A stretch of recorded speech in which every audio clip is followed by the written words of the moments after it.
How many of you have not been to the Arboretum before? All right, so that's lots of you. This is generally the most valuable site in the vicinity of Vancouver. It has the oldest planted trees this side of Agassiz. The collections here are much more diverse and much more extensive. So we're shocked, frankly, by the behavior of the provincial government. I have to say I'm not surprised, but I'm disappointed terribly that they seem to think that this collection is not worth their attention. So the neglect since even last year is really terrible. So I'll try and stay away from the politics for the rest of the tour and just talk about trees. My first love is trees, and it's probably my second and third, much to my wife's disappointment. But Hi, I'm Jennifer Pelak here at Tree Fest on the Riverview lands in Coquitlam. Today we're going to be talking to Councillor Craig Hodge on the current state of these lands and what the future holds for them. Craig, tell us where we are right now. We're on the Riverview lands right now. This is a 244-acre site that up until last year was being used by Provincial Health Services as a mental health facility. These grounds have a long history of providing mental health services to the province of British Columbia. At one time there were 4,500 patients here and 2,500 staff working on the grounds. This was a small city at one time. But one of the things that makes this site so unique is the gardens. This was Western Canada's first botanical garden, and the fellow by the name, a botanist by the name of John Davidson, planted or started a garden here that today has 1,800 trees. So there's 1,800 trees on the site, about 165 different species. So that's one of the things that makes this site so unique, and that's one of the reasons why the community celebrates Tree Fest here. So it's a chance for the public to come onto the grounds, see the beautiful grounds, and see the trees. Unfortunately, last year, when the Provincial Health Services stopped using the lands, the provincial government has cut back on its maintenance considerably. And so one of the concerns that I have is that the grounds are being left to decay.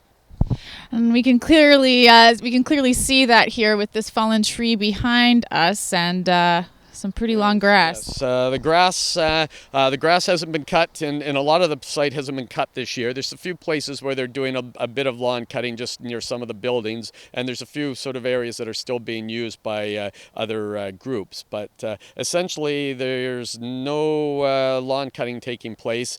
The trees aren't being looked after, and as I said at council on Monday, from what I've seen, the only thing being cut at Riverview is the maintenance budget right now.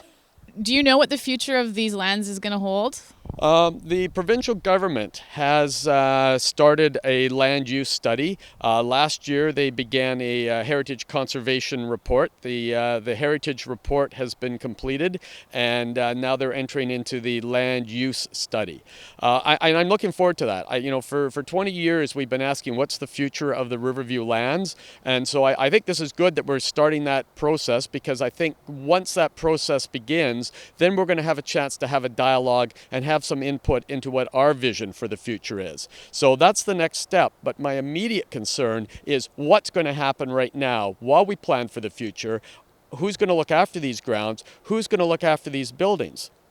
West Lawn that's behind me was built in 1913. It's one of the oldest buildings in Coquitlam, and it hasn't been used for about 30 years now, but it's self-demolishing. I refer to it as demolition by neglect, and we're losing some of these buildings. This year, the Heritage Canada Foundation declared Riverview one of the most 10 endangered historic sites in Canada. And so obviously there's national interest in this, there's provincial interest in it, and there's community interest. And outside of Coquitlam, I think this is a gem for all of the Lower Mainland. It's centrally located, and we're really concerned what the future holds. The city of Coquitlam would like to see some economic activity here. It did provide a lot of jobs at one time, but we want something that is going to be compatible with protecting the lands and saving the trees. So we'd like to find a use for it, a repurposing of it that will allow us to protect some of the buildings and certainly protect the trees. We also believe that there's still a role for this site to play in the delivery of mental health. And so we've gone on record as saying that we would like to see a mental health facility here. We're hearing that from other communities that are facing the challenges of mental health issues in their own communities. And in fact, just next week, I understand that Maple Ridge, the city of Maple Ridge, will be bringing forward a motion at the UBCM asking that a portion of Riverview be reopened for the delivery of mental health. On the issue of mental health, how is this affecting other municipalities? There's a lot of issues that are hidden that we don't see, but the police are reporting that I believe it's in the area of over 5% of the calls that they deal with are mental health related calls, and it does tie up a lot of city resources when we have police officers dealing with mental health issues. Some cases, waiting with people in emergency wards that are waiting for treatment, and so we think that, and when I say we, I believe the councils and around British Columbia that are dealing with this in their communities would like to find a solution. And a lot of them are saying, well, maybe the solution lies right here on the Riverview grounds. How much influence do the cities and the city of Coquitlam have on what the provincial government's going to decide? Well, they are the landowner. And their land is in our city, so our relationship with the provincial government is much like that of any potential developer. We hope that they will consult with us and find a land use plan that's compatible with our community vision. So we're hopeful that there will be a good dialogue and that they will consult with us and work with us to find a solution for how to bring these grounds back to life. As I said, find maybe some economic activity here to create some jobs right here in Coquitlam and protect these trees. And I'm hoping that next year when we come back here that the lawns will be cut again, the trees will be pruned instead of laying on the ground here, and I'd like to see some use for some of these buildings. There's 1.5 million square feet of space on these grounds that's sitting empty right now. And at a time that a lot of our community groups are looking for space to run their programs, I would really like to try to find a way that we can work with the provincial government to try to utilize some of these space that'll bring some life back to the grounds and also puts more eyes and more feet here on the grounds. And I think that's good for everyone. Well, you've raised a lot of important issues, and there's a lot going on here with the Riverview lands, and I really hope that our future looks promising here. I hope so, and thank you very much. Yeah, thank you. Talking about Riverview. It's such an important issue for so many people in this area, and it's still a big question mark as to what's going to be happening with that land.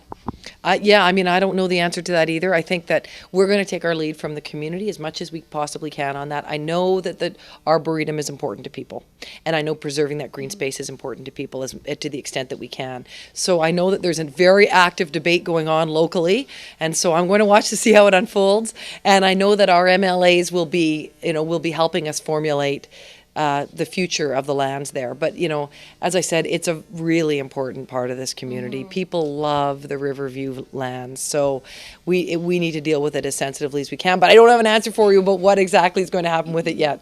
Any idea of a time frame for maybe when that decision might come down? I don't have a time frame for you either. I'm sorry about that. I know I'm tempted to just give the answer, but I don't actually have it.